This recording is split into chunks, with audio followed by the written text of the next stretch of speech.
Hello, universe. It's your girl, Brandy, 619. Y'all know who it is. This video in particular is not so much for everyone else, but it is for the savages.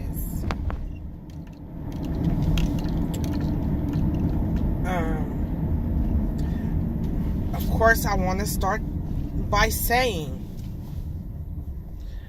I am not attacking you.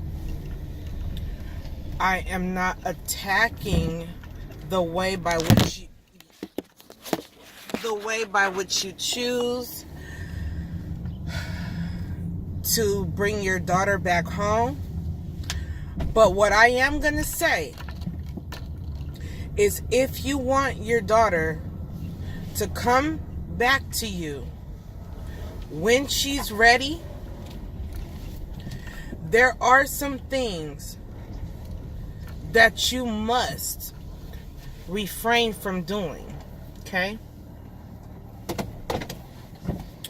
So I'm going to talk about it with you.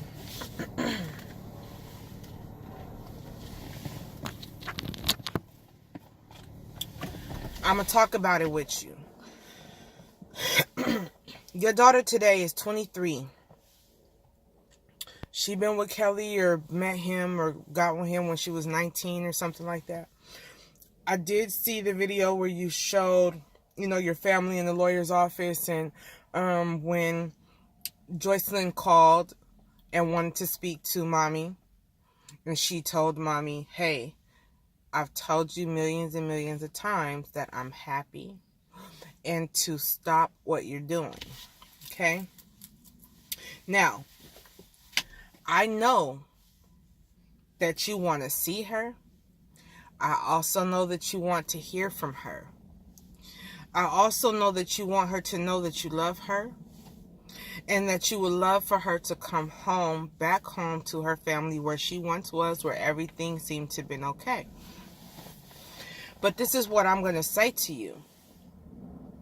As having been that 18-year-old that is a young adult, really on the inside, really allowing for my parents to live vicariously through me, because me too, I was a singer, I had a group and all these different things, and my parents were my managers, and it was nonstop, rehearsals and shows and studio sessions and things like that, of that nature. I also remember, being, said, hey, I'm going to go sign you up for cosmetology school because, you have this gift. You do hair. You've been making money doing hair. You need to go to cosmetology school. But what I want to tell you guys is that even though I loved doing those things and they were good things, that's not what I wanted to do. I did those things to appease my parents and to make my parents feel proud of me. But it did get to a point when I became a young adult that I said to myself, damn, like, let me breathe, because it felt like my parents were helicopter parents, always hovering, always telling me what to do, always trying to dictate where I go and where I can't go and what I'm going to do, and, this and that, and, take my car keys. Like, I've graduated high school with honors, 3.8 GPA. I'm in college now at this point, and you're still, when I'm making you mad, or I don't do something that you want me to do when you want me to do it, you're coming in taking my car keys, a car that you didn't even purchase. You know what I'm saying? So, it does get to a point where when we get a little bit of freedom, or what we perceive as freedom, we go for the gusto. Especially if, we're, and now for her, I could only imagine, because when I went and got out in the streets by myself, I was in these streets, okay? I wasn't at no R. Kelly's house. I wasn't at I was not at nobody with the equivalent. I wasn't even at nobody's house that really had no jobs. You know what I'm saying? So some of the things that I was resorting to at that time were for survival for real. But my pride kept me from going back to my parents' house, because what I was not going to do was allow them to tell me, see, I told you so. What I was not going to allow them to do was shame me when I probably was already shamed or felt some shame myself. What I was not going to do was allow anybody to tell me, that they knew I couldn't make it without them. You know what I'm saying? Sometimes, even if that meant taking a whole bunch of BS from somebody else, I was going to take it from them before I was going to take it from these ones over here. You understand what I'm saying? Just because it had been too much. I have been taking it for so many years and never really said anything cross or smart, But when I did come to that point where I felt like I needed to say something in order to defend myself or justify myself or my thoughts or my feelings, or let them know that my feelings and my thoughts are valid, I said what I needed to say. I left there, but one thing that I tried very hard not to do was to be disrespectful or to really dishonor my parents. So a lot of times I spent crying to myself and not really talking about things and just sucking it up and being strong about it. You know what I'm saying? But what I will tell you is that when I was out there in those streets, and sometimes my mom will call my friends and, hey, have you seen her, or whatever, I was trying to stay away. I was really trying to give that space between the two of us, because things were getting out of hand. They were building up and they were getting out of control. And so in order to save, any kind of, love that I had for my parents at that time, one of us had to go. So it was easier for me to go, because I was young and I needed to go spread my wings anyway. You know what I'm saying? But one thing that I will tell you is, during all that time, now I'm 38 now, I left home when I was 18 years old. I've never been back to my parents' house. I went and lived with my grandparents, my dad's parents, for a couple of years. And of course I had the no good boyfriend and all that kind of stuff. And I was doing all the right stuff and all the things that everybody was telling me about him. They were true, but I had to go through those things. And one thing that I remember is that I had to get tired. Okay? As long as I wasn't tired, and as long as I felt like, hey, I need to be there for this person unconditionally, you know what I'm saying? And without judgment, because I always felt judged all the time. I did that. I remain loyal to that person. And it's not until you start seeing that that person is not loyal to you that you start having to make other decisions. You start have to learn how to value yourself. You know what I'm saying? And so what I do want to tell you about Joycelyn that I see is that she's very strong. She's very poised. You have given her the foundation that she needs. Yes, she was young and she may have been a little vulnerable and she may have been a little naive, but she's not an idiot, okay? So what I'm going to tell you, okay, is right now for her, not someone else having to bring her food is probably cool. That's just like room service. She don't have to cook. She don't have to go up and get it. She don't got to do nothing. She sit in the house. All her amenities are taken care of. She lives in she was up in the Trump Suites last time y'all went up in there. You know what I'm saying?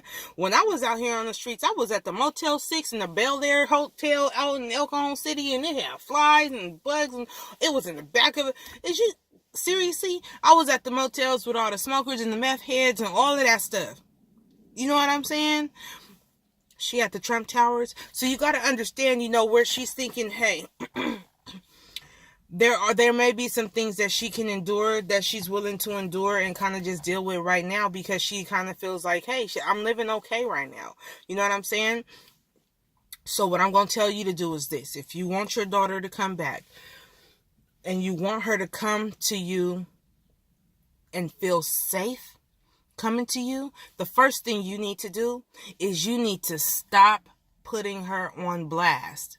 You need to knock it off with the press conferences. You need to knock it off with the secret videotapes and the secret audio tapes. You need to knock it off with, you need to shut your Savage Collection YouTube channel down. And if you don't shut it down, that's cool too, but keep her out of it. Just focus on your other daughters for right now and the things that you guys are doing within your family. I did hear on that tape that the mother, that your wife said, hey, you missed grandma's funeral or grandpa's funeral, and mom has cancer. And she's like, I understand that. I understand that. And she probably didn't show up because she didn't want it to be a debacle and a spectator sport all about her. Maybe she wanted him to allow his time to go on ahead and really and truly rest in peace, where this don't turn into some kind of show, you know what I'm saying, about what she doing with R. Kelly. You know what I'm saying? Maybe she didn't want to. What I did hear in the latter part of the video, where she's secretly being recorded by some other lady, and she's talking about, well, if you 21, it shouldn't mean you grown, you shouldn't be nothing you ashamed of. That's not true. It's not even about shame. Sometimes it's just about maintaining a level of integrity. Everybody don't need to know what she doing in the room with whoever she doing it with, as long as she's comfortable with it. You understand what I'm saying? Nobody is asking you about the things that you're doing behind closed doors and in your private space. You know what I'm saying? She don't think that that's something for you to need to know. You understand what I'm saying?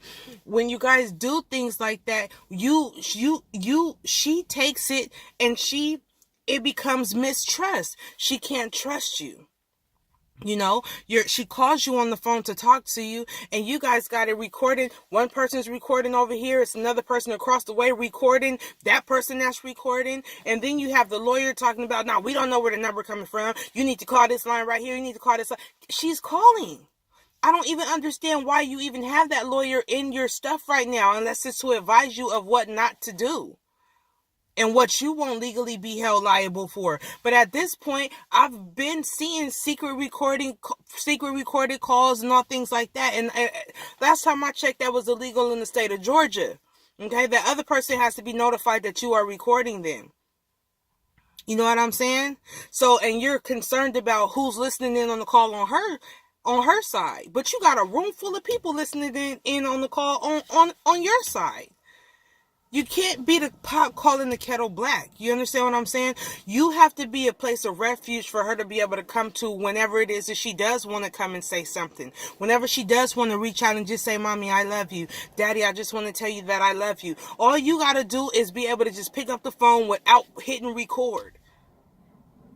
All you have to do is maintain the same telephone number. When I was out there on them streets from the age 18 to 38, here I am today, my mama still got the same telephone number. So at any time, if I needed to call, even if I never called, she made sure to maintain that telephone number. And she never once took that trust that I had there, that I could confide in her. Okay, so if Kelly right now is showing her, hey, I'm down for you if you down for me. I ain't gonna send you back if you don't want to. If you don't want to go, I'm not gonna make you do nothing you don't want to do. If you want to be right here, I'm gonna take care of you until it's time, and you know what I'm saying, until I can't do it no more. But this is what I'm saying. When she tired, because I'm seeing it on her when she did the interview with Gail, she's strong. And even though she says that she's in love with him, I'm sure she is, but she's getting tired. She's 23 right now. You got at least another 2 years.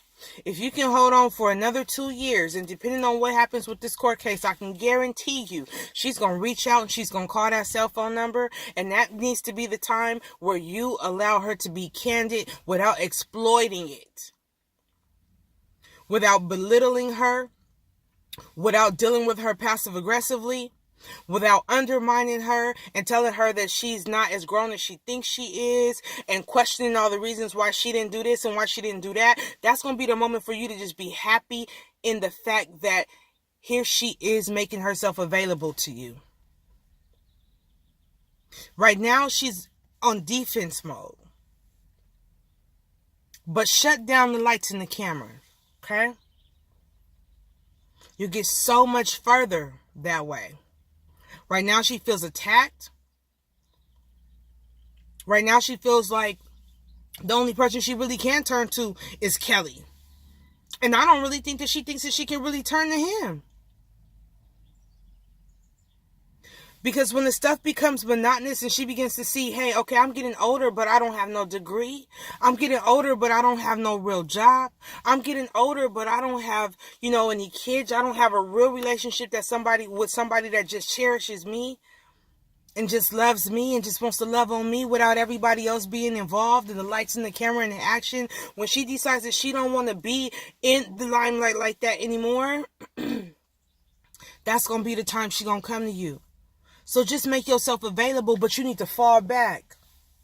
You need to back. Okay?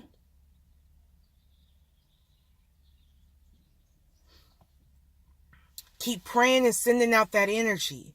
Keep manifesting with your words what you want. But do it in a positive way. And not so much for you and so much of what you want. Because you have to be able to listen to what it is that she wants. I could tell that there's a whole bunch of stuff that she doesn't tell you and that she's only going to tell you when she's ready based off what she told the lady at the end of that video that you posted. I'm going to tell him what I want him to know when I want him to know, when I want them to know. You don't know my parents. So she holds a lot of stuff back, and she's been holding a lot of things back from you. She's been holding back her feelings because she feels like you judge her.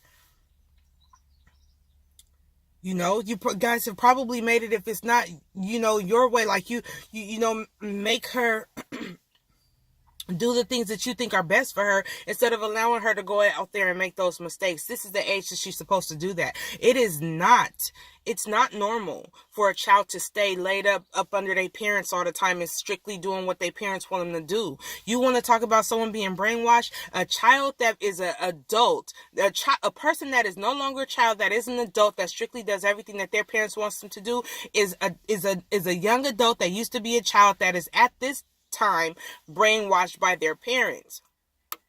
Let her go, because you're almost not doing anything any different than what you say that Kelly is doing, apart from all the other stuff, the starving or whatever, the sexcapades, I don't know.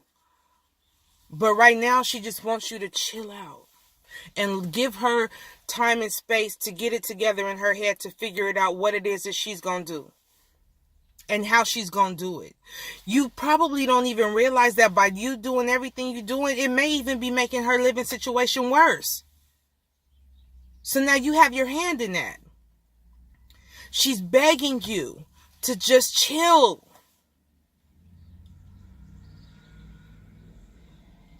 So it's time for you to start to put what you want to the side and start accommodating her in some of her wants.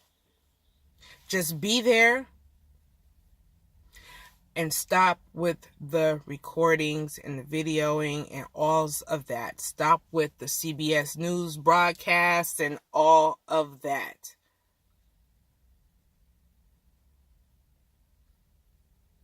And meet her halfway. I know you want to link up and you want to see Jocelyn, and she's contemplating coming to see you. But here you go again, telling her what the terms and conditions are going to be for that meeting. But I don't want R. Kelly there. Who gives a damn who she brings? If you want to see her, let her bring whoever she wants to bring. Stop trying to control things. She's telling you, I'm grown and I'm going to figure it out. But you guys, she has a level of mistrust for you and that's something that you guys as her parents are going to need to work on getting back. And once she feels that way, when she gets to that 25-year-old threshold and she sees that she has absolutely nothing and all the time that she wasted, she's not going to regret it, but she will have learned from it. And then once she does come to that place where she can say, Mom and Dad, you guys were right. Don't tell her I told you so. Just hold your arms out and give her and embrace her. And give her the kisses, because that's all she wants. That's all she wants. She's upset with you right now because you're trying to use her little sister to play on her heartstrings. She don't appreciate that. She don't want all these people in her business. She already got to deal enough with the situation with Kels. So now you got people all up in her business.